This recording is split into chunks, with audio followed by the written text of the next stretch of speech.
है हर मुद्दे पर बात, विचार है, विमर्श है, हल है, निष्कर्ष है, हर सवाल का हाजिर है जवाब, जिससे जुड़ा है परंपरा संस्कृति, संप्रति संप्रति संप्रति संप्रति।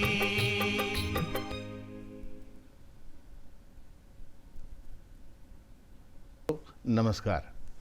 अंतरिक्ष में भारत की सफलता, जी हाँ, जिसका कोई सानी नहीं, पूरा विश्व हमें मानता है इस बात पर।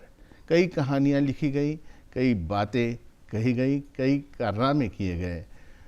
अंतरिक्ष की बात कर रहे हैं तो हम कह सकते हैं कि बहुत सारे वैज्ञानिक इसके पीछे लगे रहते हैं, काम करते हैं। आज उन्हीं वैज्ञानिकों में से एक हमारे साथ मौजूद हैं जो बीआईटी मेसरा सौभाग्यवश यहाँ आई थी एक कॉन्फ्रेंस को डील करने के लिए, और हम लोगों ने उनसे समय मांगकर उनको स्टूडियो में बुलाया है। तो आइए अंजू दामोदरन जी से मिलते हैं और उसके बाद उनसे पूछते हैं बीआईटी मेसरा आने का कारण क्या था। नमस्कार दीपक जी, मैं बताना चाहूँगी कि बीआईटी मेसरा में 37th national convention of aerospace engineers चल रहा है जी।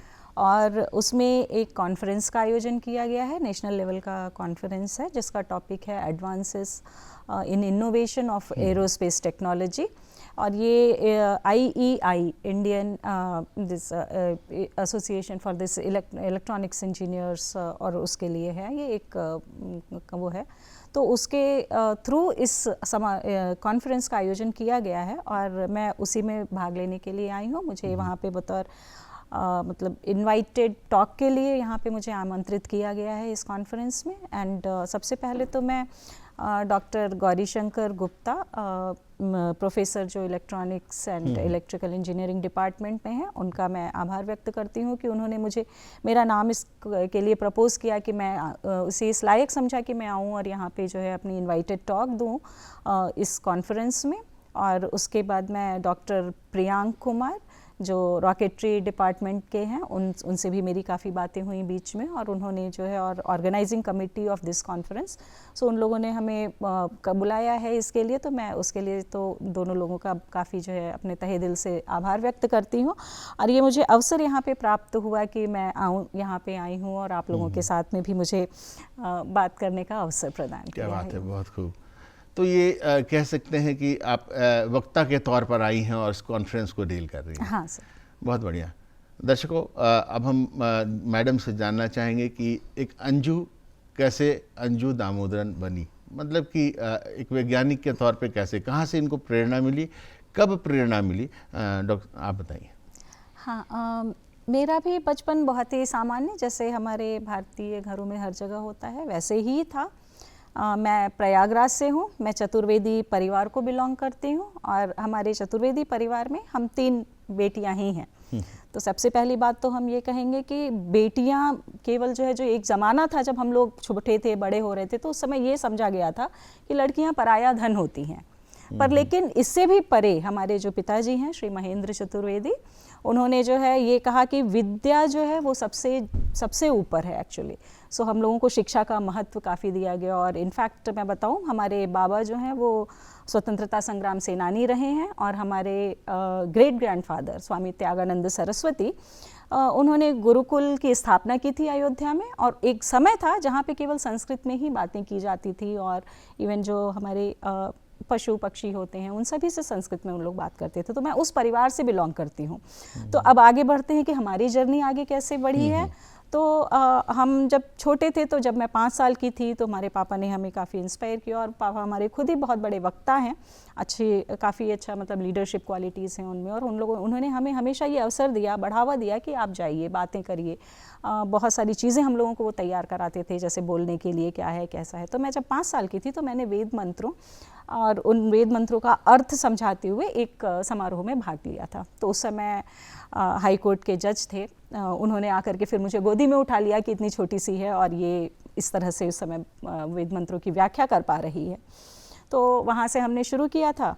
और फिर जैसे हम आगे बढ़ते गए पढ़ते गए, तो पढ़ने में मेधावी रहे, बढ़ते रहे आगे। फिर मेरे चाचा हैं श्री धुरेंद्र चतुर्वेदी, जो additional commissioner from sales tax से रिटायर हो चुके हैं। तो उनको हम कहा करते थे कि चाचा आप तो डीसी हैं, मतलब धुरेंद्र चतुर्वेदी हैं, मैं अंजू चतुर्वेदी हूँ, मतलब एसी है। एसी हैं। तो हम मतलब हम देखते हैं चाचा आपको जितना आपने पढ़ा है और अपने परिवार को गौरवान्वित किया है, तो हम भी वहाँ तक जरूर पहुँचेंगे। तो ये समय था वहाँ पे जहाँ मुझे मेरा इंस्पिरेशन मेरे पापा से मिला, मेरी चाचा से मिला। तो और इस तरह से हमारी बड़ी दीदी, सबसे बड़ी दीदी जो रहीं, वो संस्कृत में एमए थी, एमएड किया उन्होंने। फिर हमारे जो दूसरी दीदी हैं वो उन्होंने बायोलॉजी से किया हुआ है और वो भी वकील, फिर उसके बाद उन्होंने लॉ की भी पढ़ाई की। तो इस तरह से मतलब बेटियों को कहीं रोका नहीं गया। ये बहुत बड़ी बात होती है कि जिस ज़माने में हम लोग बढ़ रहे थे उस समय ये था कि हाँ बेटियाँ हैं तो पराया धन है, थोड़ा पढ़ाओ उसके बाद शादी हो जाती है, ये सब। लेकिन फिर भी उस समय उससे आगे बढ़ते हुए हम लोग आगे बढ़े। और जब हम 11th-12th में आए तो ये था कि ठीक है बेटियां पढ़ रही हैं, बायोलॉजी बढ़िया होता है लड़कियों के लिए, तो आप बायोलॉजी ले लीजिए। हमने ली भी बायोलॉजी, अच्छी थी पढ़ाई, ठीक है, 1 हफ्ता मैंने पढ़ा। लेकिन फिर मुझे लगा बायो तो बहुत कठिन होता है, हो सकता है मैं ना कर पाऊँ। तो फिर मैंने पापा से भी कहा और सबसे कहा कि सबसे अलग हट करके पापा हमें तो मैथ्स लेनी है। फिर हमारे पापा ने वहाँ भी हमको आगे बढ़ाया, ठीक है बेटा जो तुमने डिसाइड किया तुम करो, तुम्हें अगर अच्छा लगता है तो करो। तो हमने मैथ्स लिया और मैथ्स जब हमने लिया तो वहाँ से हमारी ये जो मे बी मेरा पाथ जो है डिफाइन हो रहा था कि मैं इसरो की तरफ जाना चाहती हूँ उस समय तक। लेकिन इतना ये नहीं था कि इसरो का नाम, और हम लोग मतलब उस समय गूगल सर्च जैसी सुविधाएं नहीं थी, तो उतना ज़्यादा जितना समाचार पत्रों में पढ़ते थे उतना पता होता था। फिर हमने उस समय MNREC का एग्ज़ाम हुआ करता था, 1990 के बात कर रहे हैं। तो उस एग्ज़ाम को जब हमने पास किया तो हमारे पास फिर से लड़कियां हैं, तो 2 ऑप्शन थे, या तो हम प्रयागराज में रह के MNREC में पढ़ते, वहाँ पे मुझे मैकेनिकल इंजीनियरिंग मिल रहा था। लेकिन उसके बाद बहुत सारे ऐसे कॉलेजेस थे जिसमें मुझे एडमिशन मिल जाता। उस समय मेरे ख्याल से 19 या 20 गवर्नमेंट कॉलेज थे यूपी में, सरकारी मैं बता रही हूँ। तो उस समय फिर अगला ऑप्शन था, क्योंकि हमारा जो नेटिव प्लेस है पैतृक उससे, तो वो गोरखपुर है। तो फिर हमारे पास ऑप्शन था कि हम गोरखपुर में engineering college Madan Mohan Malviya engineering college में पढ़ेंगे, और हमने इलेक्ट्रॉनिक्स लिया। तो जब हम काउंसलिंग के लिए गए तो डॉक्टर बीबी लाल पांडे, वो जो उस समय प्रिंसिपल थे, उनको जो है बधाई दी गई कि आपके कॉलेज का खाता खुला है एंड इलेक्ट्रॉनिक्स इंजीनियरिंग से आपकी शुरुआत हुई है। तो वो मेरे लिए काफ़ी इंस्पायरिंग रहा है वहाँ तक आना। और उसके बाद अगर मैं इसरो तक पहुँची हूँ तो कुछ तो भाग्य है, कुछ मतलब अपना हार्ड वर्क है वो, और उसमें मेरे दोस्तों का भी काफ़ी हाथ रहा। मेरे एक दोस्त थे, उन्होंने जो है मुझे उस समय liquid propulsion system centre it was called, तो उसके लिए जो है एप्लीकेशन फॉर्म निकला है, अंजू तुम भी भर दो। तो बाकी की तरह से हमने भी भर दिया। अब जब लेकिन हमने भरा, हमें इसरो पता था, लेकिन उसके अंदर की जो शाखा होती है ना लिक्विड प्रोपल्शन सिस्टम सेंटर, वो हमें उतना पता नहीं था। तो फिर हमने उसके बारे में खोजना शुरू किया, समाचार पत्रों में, मैगजीन्स में, मनोरमा हुआ करती थी जिससे लोग जनरल नॉलेज की तैयारियां किया करते थे उस समय, तो वो सब हमने खोजा। तो जब वो हमने पढ़ा तो फिर हमें लगा कि यस, इसरो तो मतलब काफ़ी बड़ी चीज़ है, और liquid propulsion system is the same as it is a part of ISRO. तो हम उसमें गए, एग्ज़ाम नहीं होता था उस समय रिटन, तो इंटरव्यू हुआ हमारा। हाँ, और हम एक और बात बताएं तो हमें जो है मतलब कुछ ऐसा मिला कि भाग्य हमें उस तरफ लेता भी चला गया, और वो हमारे मन में बसता चला गया कि हाँ हमें ऐसे बनना है। तो मेरा एक वो स्टेज आया जब इंजीनियरिंग के बाद हमने 1997 में इंजीनियरिंग पास की, एंड 1997 दिसंबर में हमारे पास जो है 2 ऑफर थे। एक तो सीरी पिलानी, वो भी वैज्ञानिक के लिए मिला, दूसरा जो है इसरो, वो भी वैज्ञानिक के लिए मिला। तो फिर हमारे पापा ने कहा कि उस समय भी देखिए लड़कियों को कहाँ तक बढ़ाया जाता है। हमें ज्वाइन करना था कन्याकुमारी डिस्ट्रिक्ट में, तो प्रयाग से लड़की उठी है और कन्याकुमारी तक गई है। लोगों ने ये भी कहा, समाज ने कहा कि आप बेटी को इतनी दूर भेज रहे हैं, अकेले जा रही है, कैसे? पर हमारे पापा ने कहा कि उससे ऊपर उन्होंने जो है शिक्षा दी है हम सबको। ठीक है, इससे इतर कि वैज्ञानिक जैसे आप इसरो में गई, तो इसरो अपने आप में एक इतना बड़ा नाम है कि पूरा वर्ल्ड उसे सलाम करता है। वहाँ आपकी जिम्मेवारी क्या है, क्या जिम्मेदारियाँ हैं, आप कौन सा कार्य कर रही हैं वहाँ पे? हाँ, तो अब हम जैसे बताएं आपको कि इसरो में जैसे जब हमने ज्वाइन किया था तो उस समय हम इंजीनियर SB के की it was used to be called, and जब हम ज्वाइन कर रहे थे तो उस समय पे कमीशन नया आया था, तो हमारी ज्वाइनिंग इंटरव्यू एसबी के लिए हुआ था, बट हमारी ज्वाइनिंग हुई थी इंजीनियर साइंटिस्ट एससी के पद पर। तो वहाँ पे हमने जब ज्वाइन किया तो फिर हमें जो है क्रायो इंजन टेस्ट फैसिलिटी में हमें जो है पहला हमारा जो हमें रिस्पॉन्सिबिलिटी सौंपी गई वहाँ पे थी। तो उसमें हमने पहला हमारा जो A0 इंजन क्रायोजेनिक के उसमें टेस्ट हो रहा था, तो हमने उसके लिए योगदान दिया है। उसके लिए हमने PLC की प्रोग्रामिंग सीखी है। इनफैक्ट हमने इसरो को क्या योगदान दिया, उससे ज़्यादा ये है कि हमने इसरो में जाके बहुत कुछ सीखा है, और ऐसे ही अगर हम सीखते रहें तो हमारी जितनी भी पीढ़ियाँ हैं या आज के बच्चे हैं या हम लोग हैं, हर दिन कुछ ना कुछ नया सीखते हैं। तो इसरो ने हमको उस बौद्धिक स्तर पे भी पहुंचाया है। हमने उनको इसरो को बहुत कुछ हमने भी कंट्रीब्यूट किया है। हर दिन हमारा ऐसा होता है कि एक चैलेंज है अपने आप में, हर दिन का हमारा काम होता है। तो वहाँ पे हमें जो है हम PLC प्रोग्रामिंग में थे, क्रायो इंजन टेस्टिंग के लिए मेन इंजन टेस्ट स्टैंड कहा जाता है, तो वहाँ पर जो है हमने उसके लिए काम किया। और फिर उसके बाद हमने जो है स्थानांतरण लिया बेंगलुरु में, पर्सनल रीजंस थे। तो हम जब बेंगलुरु में आए तो हम UR राव सैटेलाइट सेंटर में हैं अब, और हम जो है उपग्रह समाकलन विभाग में जो है हमने ज्वाइन किया।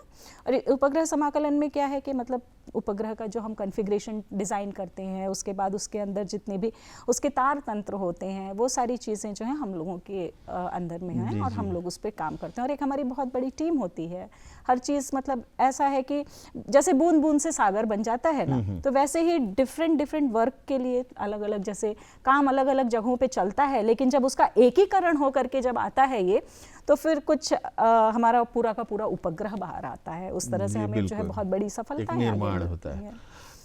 अब उपग्रह तक बात आई गई है तो स्पेसडेक्स की भी बात कर लेते हैं। स्पेसडेक्स मिशन एक सफलतम डॉकिंग हुई है अभी हाल में, इसके बारे में कुछ बताएं। दीपक जी, ये कहा जाए तो स्पेसडेक्स जो है ना, एक हम सब के लिए एक बहुत बड़ा लीप है। एक्चुअली बहुत बड़ी हमने ऊंचाइयों को छू लिया है, जैसे ये कहिए, क्योंकि इसके लिए जो है हमारे आगे आने वाले जितने भी मिशन होते हैं ना, उसमें हमें इस डॉकिंग की ज़रूरत पड़ेगी।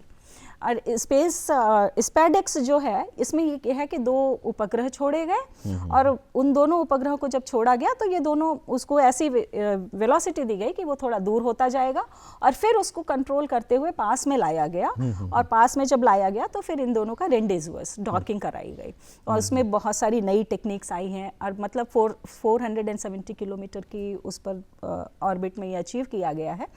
तो उसका जो कंट्रोल है उसमें बहुत सारी नए टेक्नोलॉजीज़ यूज़ हुए हैं, मैकेनिज़म्स के यूज़ हुए हैं, सेंसर्स के यूज़ हुए हैं। तो वो सारी चीज़ें जो है हमारे लिए अपने आप में कितना बड़ा संतोष देती है हम लोगों को, कि हम लोगों ने उस तरह से अब ले करके आए हैं। भारत जो है विश्व में अब चौथा है जहाँ पे हम डॉकिंग की अब हम सक्षम हैं इस कार्य को करने। एक सेंटर बन गया है हमारा। क्या बात है। एक वैज्ञानिक संतुष्ट कहाँ होता है दर्शकों, कुछ ना कुछ नए काम हमेशा पड़े रहते हैं, नए आयाम देने होते हैं। और एक उसके पहले भी चंद्रयान 3 की बात कर लूँ तो मेरे ख्याल से हमारे दर्शक भी ये चाह रहे होंगे कि चंद्रयान 3 के बारे में कुछ चर्चा हो। तो उसके सफल प्रक्षेपण, उसका स्थापन वहाँ पर जो हुआ चंद्रयान का, कैसी अनुभूति दे गया आपको, कितनी खुशी हुई? हाँ, चंद्रयान को कहा जाए तो बहुत कुछ सीखा हमने उसके प्रीवियस मिशन से। उसमें जो करेक्शंस हमें चाहिए उसके लिए बहुत सारे रिव्यूज़ होते हैं, और इसरो टीम का कल्चर हमारा ऐसा है कि बहुत सारे रिव्यूज़ होते हैं। इतनी हमारी कमिटीज़ होती हैं, इतने सीनियर्स होते हैं, उतने टीम मेंबर्स होते हैं, वो सभी करते हुए उस सभी का इम्प्लीमेंटेशन हमने चंद्रयान 3 पर किया। और फिर चंद्रयान 3 का रिजल्ट हम सबके सामने है कि चंद्रयान 3 जो है चंद्रमा की ऑर्बिट में पहुंचा। फिर सक्सेसफुली हमारा विक्रम वहाँ से निकला, और फिर विक्रम जो है शिव उस जहाँ पे लैंड किया उसको शिव शक्ति पॉइंट का नाम दिया गया है। और फिर उसके अंदर से हमारा जो रोवर है प्रज्ञान, वो बाहर निकला और बाहर गया। तो वो उसके जो फुटेज पिक्चर्स वगैरह हम लोग देखते हैं तो मतलब अभी भी आज भी जो है ना वो एकदम से रोमांच अपने आप में हो जाता है, उतना आनंददायक है। और इसने मतलब चंद्रयान 3 ने तो मतलब विश्व में ही भारत को जो है बहुत बहुत बड़ी ऊंचाइयों तक पहुंचा दिया है सर। क्योंकि पूरी टकटकी लगी रहती थी, हर एक देख रहा था, व्याकुल था, मन में बहुत सारी बातें चल रही थी, रोंगटे खड़े हुए जाते थे। और हमारे देश के मुखिया भी उसको देख रहे थे बैठ कर के, उन्होंने खुद मॉनिटरिंग की थी। आपको बहुत बधाइयाँ उसके लिए, बहुत अच्छी बात है। मैडम, आप हिंदुस्तान को अभी वैज्ञानिक दृष्टिकोण से कहाँ देखती हैं? हाँ सर, एक्चुअली आप पहले आपके इस क्वेश्चन पे जाने के पहले मैं ये बता दूं कि मैं थोड़ा बहुत हिंदी में लिखती भी हूँ, हाँ। कवित्री भी हूँ। तो जब हमारा चंद्रयान लैंड हुआ था तो मैंने एक छोटी सी उसके बारे में अपनी अनुभूति प्रकट की थी। यही है, चंचल विक्रम बैठ गया है चंदा मामा की गोदी में, चंचल विक्रम बैठ गया है चंदा मामा की गोदी में, अब निकल प्रज्ञान खेलेगा कर अशोक स्तंभ चिन्ह को अंकित, बन प्रथम विश्व में भारत गौरवान्वित कर रहा सुशोभित चारु चंद्र के समीप दक्षिण तल को। तो ये हमने उस समय लिखा था जब हमारा प्रज्ञान बाहर निकल, जब वो चल रहा था, चल रहा था, अशोक स्तंभ बन भी रहा था उसमें। क्या So, बात है, वाह, खूब मैम, आप बहुत अच्छा लिखती हैं। तो ये एक आपका दूसरा आयाम है। अब हम बात करें कि ठीक है, लिखने का काम करती ही हैं, वैज्ञानिक आप हैं ही, भावी योजनाएं क्या हैं हमारी इस चीज़ को लेकर? कैसे हम और क्या क्या करने की प्लानिंग्स में है? बहुत सारे ऐसे प्रोजेक्ट्स हैं, बहुत सारे मतलब अंतरिक्ष में ऐसी चीज़ें हैं जो अभी तक हम लोगों ने खोजी नहीं है। तो उन सभी एरिया में जो है काफ़ी कुछ चल रहा है। अब जैसे अभी सुनने में हम लोगों का है कि गगनयान, अब अगला हमारा प्रोजेक्ट भी गगनयान होने वाला है। फिर उसके बाद जो है चंद्रयान का अगला प्रोजेक्ट आने वाला है हमारा। सो मतलब जहाँ पे हमारा चंद्रयान यहाँ से जाएगा और वहाँ पे लैंड होगा और फिर वहाँ से जो है कुछ सैंपल्स को लेकर के रिटर्न करेगा। फिर इसी तरह से शुक्रयान का प्रोजेक्ट है जो कि मतलब बिल्कुल ही दूर है हमारे इससे, तो उस पर भी प्रोजेक्ट हम लोगों का आने वाला है। देन भारतीय अंतरिक्ष स्टेशन की स्थापना के भी जो है उस एरिया में भी काम शुरू हो चुके हैं। तो काफ़ी कुछ है जो मतलब और भी आगे आने वाला है। और ये तो अंतरिक्ष का ऐसा है कि जितना आप उसमें खोजते जाइए ना उतना डूबते जाएंगे, तो जितना दूर जा सकें तो वहाँ तक जाएंगे। क्या बात है मैडम, सूर्य को ताकना भी मुश्किल था एक समय, अब आप सूर्य को आंखें भी दिखा रही हैं। आदित्य L1 इसका एक बहुत बड़ा उदाहरण है। अब आप सूर्य तक पहुंच रही हैं, आश्चर्य। कैसे आप मतलब क्या ज्योतिषीय गणना की भी सहायता लेती हैं, या आप कैसे सूर्य तक पहुंचने का ख्वाब कैसे देख लिया आपने? अब देखिए, सूर्य जो है ना वो पूरे यूनिवर्स का मास्टर है। एक्चुअली हमारा तो ये बहुत जनरल स्टेटमेंट रहता है कि सूर्य जो है पूरे यूनिवर्स का मास्टर है। अब ये होता है कि जैसे सौर साइकिल्स चलती हैं बहुत सारी, तो हर 11 साल पे जो है वो उसकी सोलर साइकिल्स जो चलती है, मैक्सिमा होता है। फिर वहाँ से जो कोरोना है सोलर सन का, वो बहुत ही गर्म होता है, मतलब इतना गर्म कि कोई जा ही नहीं सकता वहाँ तक पास में। और इससे ऐसे जो मतलब जब भी वहाँ पे कोई इलेक्ट्रोमैग्नेटिक एक्टिविटी होती है ना, तो उससे एक बर्स्ट निकलता है इलेक्ट्रोमैग्नेटिज्म के, मतलब बहुत बड़ी तरंगें निकलती हैं, तो उससे सोलर स्टॉर्म आ जाता है। और उस सोलर स्टॉर्म का इफेक्ट हमें अर्थ पर भी, पृथ्वी पर भी दिखाई देता है। और जैसे जो हमारे जियो स्टेशनरी सैटेलाइट्स हैं, वहाँ जो ऑर्बिट में रहते हैं, उनके ऊपर भी काफ़ी फ़र्क पड़ता है। तो इलेक्ट्रोस्टैटिक डिस्चार्जेस हो सकते हैं।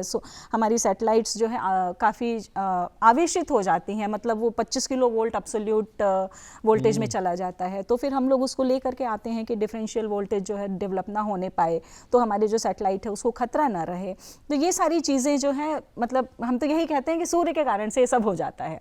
अब ये है कि हम आदित्य तक पहुँचे कैसे, तो उसके लिए एक लैग्रांजे पॉइंट है। तो जहाँ पर मतलब वहाँ पर जाएंगे तो फिर काफ़ी वहाँ से जो एक गुरुत्वाकर्षण बल कहा जाए तो वो बराबर हो जाता है। तो वहाँ पे मिनिमम आपका प्रोपेलेंट यूज़ होगा और वो लगभग जो है स्थिर रहेगा उपग्रह। तो उस लैग्रांजे पॉइंट L1 इसीलिए कहा गया, तो उस लैग्रांजे पॉइंट पर हमारे उपग्रह की स्थापना की गई। और फिर ये तो मतलब सूर्य के अध्ययन के लिए फिर इसका किया गया। तो इसमें बहुत सारी चीज़ें हैं ऐसी, जैसे विजिबल एमिशन कोरोना ग्राफ के लिए है, तो कोरोना का अध्ययन करेगा सूर्य का। फिर सूर्य की पराबैंगनी किरणों का निरीक्षण करने के लिए जो है उसमें पेलोड लगे हुए हैं। और एक बहुत ही इंटरेस्टिंग नाम आता है पापा, plasma analyser package for Aditya, plasma के कणों का अध्ययन करने के लिए। लेकिन देखिए हमारे यहाँ नाम भी कितने सुंदर दिए जाते हैं। तो इसी तरह से हमारे उसमें पेलोड्स हैं, तो सोलर एनर्जी के एक्सरे की स्टडी के लिए। तो इस तरह से हम आदित्य। जी, मेरा सवाल इसीलिए आपसे यह था क्योंकि आप शिव की भी बात करती हैं, आप वेदों की भी बात करती हैं, और फिर साइंस को उससे जोड़ती भी हैं, और बहुत अच्छे तरीके से एग्जीक्यूशन होता है किसी चीज़ का। हम लोग बचपन में या अभी भी अपने बच्चों को कहते हैं, चंदा मामा दूर के बुए पकावे गुड़ के। आप एक छोटे से स्टेशन पे बैठ करके सारा चीज़ मॉनिटर कैसे कर रही हैं? हाँ सर, ये एक्चुअली हमारे जो उपग्रह हैं उसमें उपकरण लगे होते हैं, ऑनबोर्ड कंप्यूटर्स होते हैं जिसमें टेलीकमांड और टेलीमेट्री के सिस्टम्स हैं। तो मतलब हम उसको यहाँ से कमांड दे सकते हैं, मतलब आरएफ वेव्स जो हमारी हैं यहाँ से जाती हैं, सैटेलाइट पे रिसीव की जाती हैं, फिर उसका बेस बैंड पे आते हुए वो टेलीकमांड को देता है, और जो भी उस उपग्रह के अंदर में जो कार्य हो रहा है उसको जो है दूरमिति मतलब टेलीमेट्री के द्वारा फिर से उसको डाउनलोड मतलब डाउनलिंक ट्रांसमिशन किया जाता है नीचे। तो हमको वो पैरामीटर्स जब हम देखते हैं उसको अपने स्क्रीन पर, तो हमें समझ में आता है जैसे एक रिले है उसका ऑपरेशन हो गया है, जो हमें करना था वो हो गया है या नहीं। तो ये हुआ हमारा टेलीमेट्री एंड टेलीकमांड सिस्टम। तो इस हिसाब से हम उसको मॉनिटर कर लेते हैं। आपको घर में तो एक माहौल मिला, बेटियों और बेटों में कोई भेदभाव नहीं रहा। अब आप वैज्ञानिकों के बीच में टेबल पर बैठकर काम कर रही हैं, तारों को छेड़ रही हैं, देख रही हैं। एक महिला वैज्ञानिक होने के नाते आपको कौन कौन सी चुनौतियां आई, ये जानना हमारे दर्शकों के लिए भी काफ़ी आवश्यक है, क्योंकि हमारी कई भी दर्शक ऐसी होंगी जो महिलाएं होंगी और अभी आपको मतलब देखेंगी वो। तो आप क्या कहते हैं? हाँ देखिए, महिला होने के नाते मतलब आगे बढ़ने में चुनौतियां तो रहती हैं, लेकिन ये है कि वो आपको बहुत ही सशक्त आत्मनिर्भर बनाती हैं।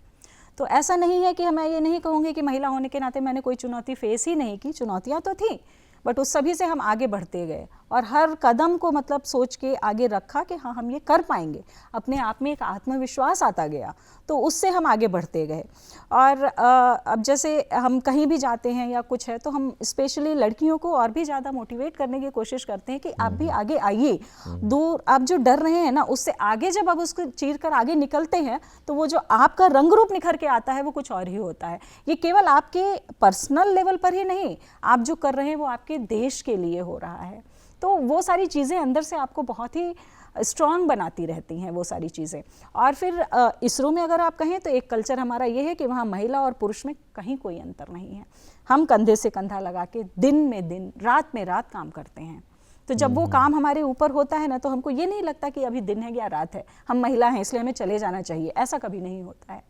तो वो चुनौतियां रहती हैं और आप अपने आप से उस काम में इतना डूब जाते हैं कि वो स्वतः ही आता रहता है कि आपको ये करना ही है, आगे बढ़ना ही है। तो वो होता है। और ये सभी के मतलब साथ में जब हम आगे बढ़ते हैं ना तो अपने आप में आपको लगेगा कि हाँ हमने कुछ किया, अपनी पर्सनल प्रॉब्लम से भी आगे बढ़ते हुए हम देश के लिए भी कुछ कर पा रहे हैं। तो वो सभी चीज़ें रहती हैं। हमें अपनी मित्रों से सहयोग मिलता है, अपने सहकर्मियों से सहयोग मिलता है, और कई बार तो ये होता है कि हाँ परिवार की भी कुछ ना कुछ प्रॉब्लम्स रहती हैं कि हम वहाँ पे मतलब जैसे कभी समय कम ज़्यादा हो जाता है तो वो एक बैलेंस बनाना पड़ता है। और मेरे ख्याल से इट इज़ जी। श्रीमती दामोदरन, मेरा सवाल महिला वाला जो था आपसे वो इसलिए भी था क्योंकि एक वैज्ञानिक कभी विवाहित होती हैं, कभी माता बनती हैं, अपने बच्चों को भी देख रही हैं, पतिदेव को भी देख रही हैं, साथ में काम देख रही है। इस बैलेंस को कैसे आपने पूरा किया? हाँ, महिला के लिए एक चीज़ ये ज़रूरी हो जाता है कि आपको अपने रोल्स स्विच करने पड़ते हैं। जब जहाँ पे ज़रूरत है, नारी में इतनी शक्ति है कि जब आप एक आपके पास आप माँ बनने वाले हैं या बच्चा है तो आपका पूरा फोकस उस पर शिफ्ट हो जाता है। तो वहाँ पे मतलब ठीक है आपके उसमें सर्विसेज में गैप आएगा और वो नेचुरल भी है, वो होगा भी। तो उससे हमें डर के पीछे नहीं हटना है। Again you have to restart. तो जहाँ पे आपका थोड़ा ब्रेक हुआ या जो भी हुआ तो उसके लिए काफ़ी सारी सुविधाएं भी हैं। तो उतना आप यूज़ करते हुए फिर आप फिर से वापस आते हैं अपने काम में। और जब और काम ऐसा होता है ना कि जब आपको इंटरेस्ट हो उसमें तो उससे आप बस मतलब चलते ही जाते हैं। मे बी एक फ्लो की तरह है कि जब जहाँ पे ज़रूरत पड़ी आप वहाँ पे प्रेजेंट हो जाते हैं। एंड वो स्पेशल शक्ति जो है नारी को मिली हुई है। कोई भी नारी कर सकती है, कोई भी नारी कर सकती है। आपको भी कई शक्तियाँ मिली हुई हैं, लेकिन इससे इतर सुना है कि वैज्ञानिक की अपनी सोशल लाइफ होती नहीं है, वो बहुत बार बंद कर दिए जाते हैं या बंद हो जाते हैं, उनको सिर्फ अपने मिशन से ही मतलब रहता है। क्या ये सही है या आप लोग भी सोशल हैं? हम लोग का भी सोशल है, लाइफ है, क्योंकि हम भी नागरिक हैं और ह्यूमन बीइंग हैं, तो हर चीज़ नॉर्मल चलती है। ऐसा कोई बहुत अलग नहीं रहता। ठीक है, एक अच्छा संदेश आप युवाओं को दें ताकि वो भी इस और आगे बढ़ने के लिए अपने कदम बढ़ाएं, मतलब आगे बढ़ें। युवाओं के लिए तो हम ये कहना चाहेंगे कि मतलब वो शुरू से ही जो है वो अपने बिग ड्रीम, सपने देखें और सपनों को देखते हुए उस पे जो है उतनी ही मेहनत परिश्रम का काम करें। और जितने भी मतलब आजकल तो बहुत सारे साधन ऐसे हैं कि वहाँ उनको डेविएट करता है, तो उस सभी के ऊपर अपनी एक वैल्यूज़ डिसाइड करें कि हमें इस तरह से जाना है और कहीं पर भी किसी भी तरीके से हम गलत कामों में नहीं फंसेंगे। हम अपने जो वैल्यूज़ डिसाइड कर रहे हैं उस पर आगे बढ़ते हुए चले जाएंगे। और जो प्रैक्टिकल नॉलेज है हम लोगों का, मतलब जितना है, बुक्स हैं, हम थ्योरी पढ़ते हैं, तो उसके साथ में आप जो है प्रैक्टिकल लैब्स में भी उतना ही इंटरेस्ट लीजिए। और भारत की तो युवा आबादी जो है ना वो सबसे ज़्यादा है, तो भारत में शक्ति बहुत है। ये है कि हमें बस अपने युवाओं को जो है वो आगे बढ़ना है और आना है कि हाँ हम ये करेंगे, अपने आप सब होता जाएगा। तो युवा भारत के युवा साथियों, आप आज श्रीमती अंजू दामोदरन को देख रहे थे, सुन रहे थे। कितनी सशक्त बातें करती हैं ये, आप भी करें, अच्छी बात है। देश के लिए सोचें, वैज्ञानिक बने और बहुत सारे नए आयाम स्थापित करें। फिलहाल हमें आपसे इजाज़त चाहिए। बहुत बहुत शुक्रिया आपका मैडम दामोदरन, फिर मिलेंगे आपसे। बहुत नमस्कार। नमस्कार।